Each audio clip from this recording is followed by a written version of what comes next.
Guys, and welcome back to another video in the Capital Traders group. Now in this video I'll be going through how I used a simple model to make 16k on Euro USD this week.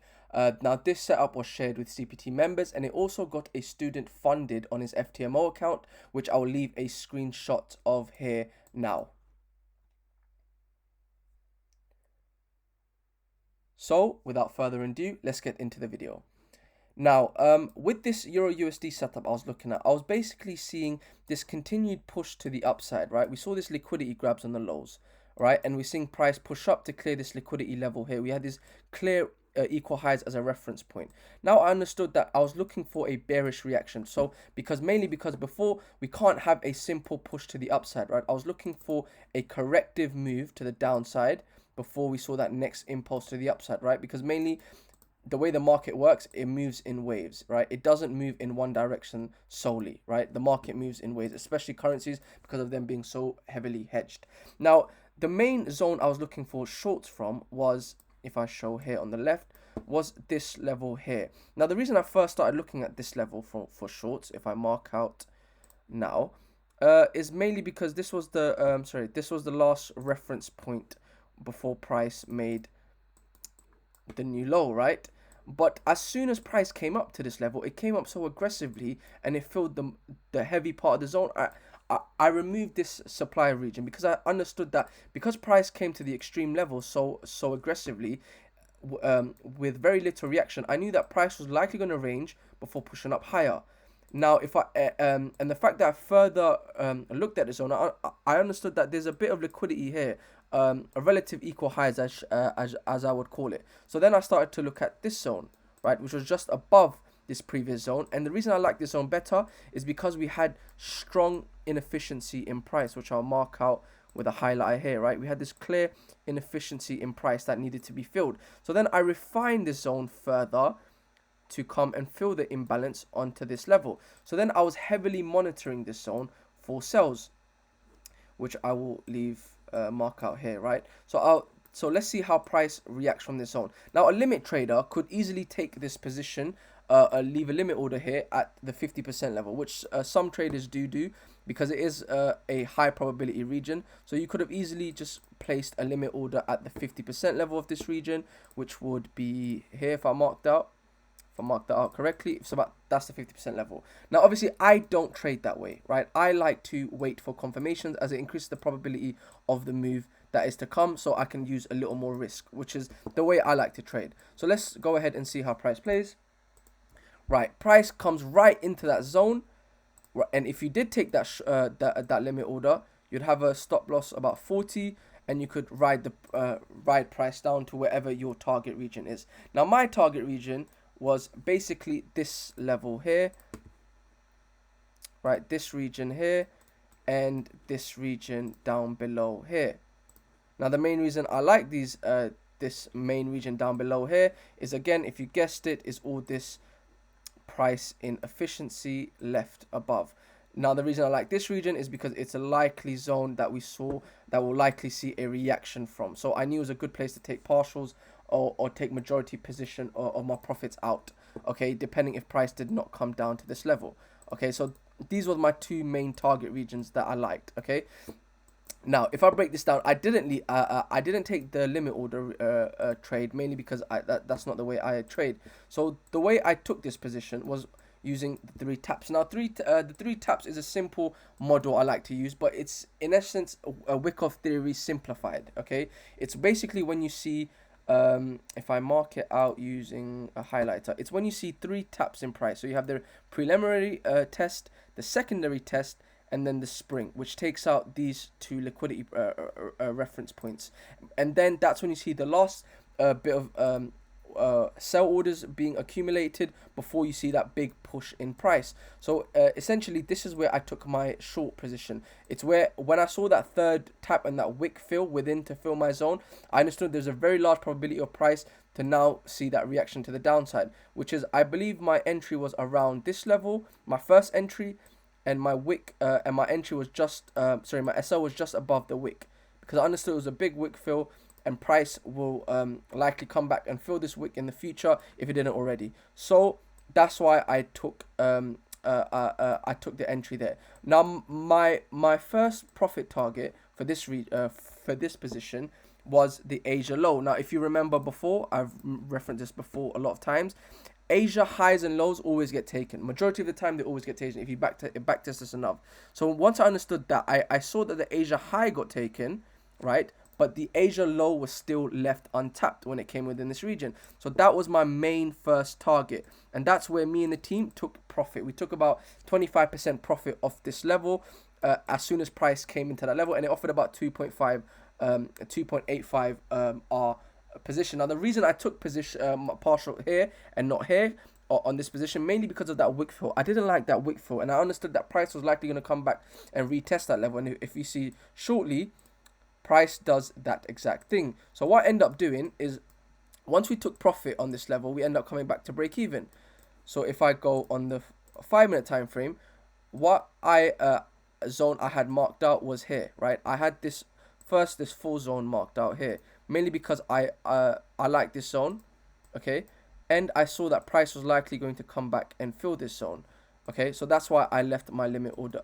I left my my zone here, because I understood that the wick fill is likely going to come in, but it doesn't always need to come to fill in the extreme of the wick if you watch my other videos. So what I end up doing is we end up entering at the 50% level of this supply region, which was my entry was about here, again with the team, which was shared with the team, and my SL was again above the wick, okay, which offered a sort of a nicer RR as well. If we take a look at here, which was about a 1.243 1.43 RR, and if it came down to the swing lows, it offered a 1 to 8, which was I was perfectly happy with, okay.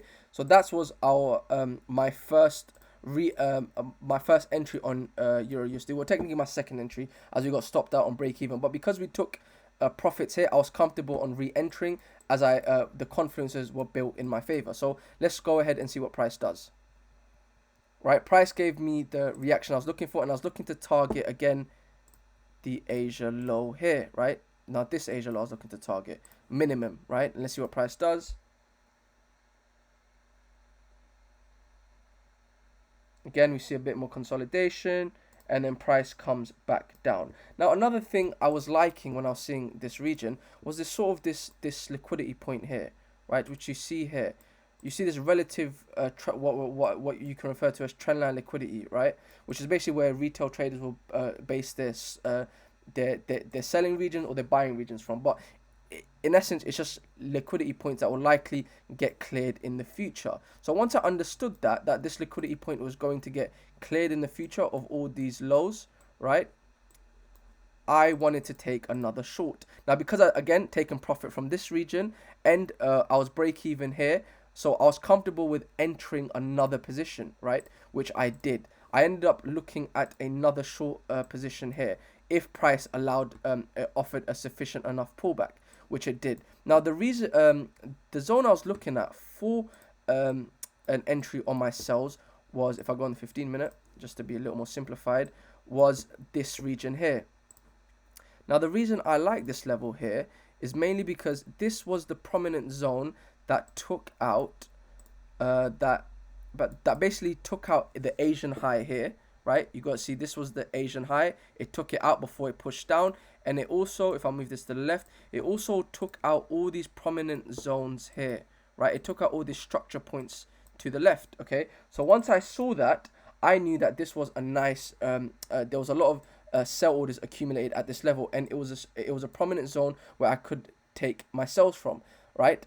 So that's where I placed a limit order, and I placed it at this at the 50% level. Now this the secondary scaling entry, I used 0.5% risk, mainly because I already used 1% risk here, and I already taken profit here, so I was comfortable. Mainly because if I just targeted this low here, it gave me a nice RR of 1 to 17R just by simply if this paid out. So I was comfortable using 0.5 R, mainly because I knew that it still offered me a good return on my capital, as I've already taken a previous profits on my setup before, and I'm risk free here. So let's see what price does.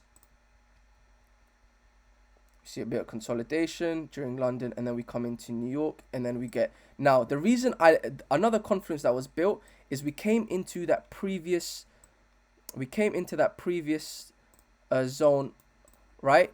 But this was Asia liquidity, so I could refine my zone even further, but I left it there just because I knew that there was a zone, and our entry was at the 50% level of the zone anyway, but mainly because I knew that this zone, that Asia high that formed again, was likely going to get taken out and hopefully tag me in. So I left my limit order there, and there was another confluence built. So let's see what price does. Right, on here it doesn't fully show. Oh wait, I didn't mark it out, right? Right, on this, it tagged us in just on the wick, and it pushed price down right there. Right, what did price do? It pushed down exactly from my zone, right? Exactly, taking out that Asia high, wicking into the 50% level and pushing down. And let's see where price goes to.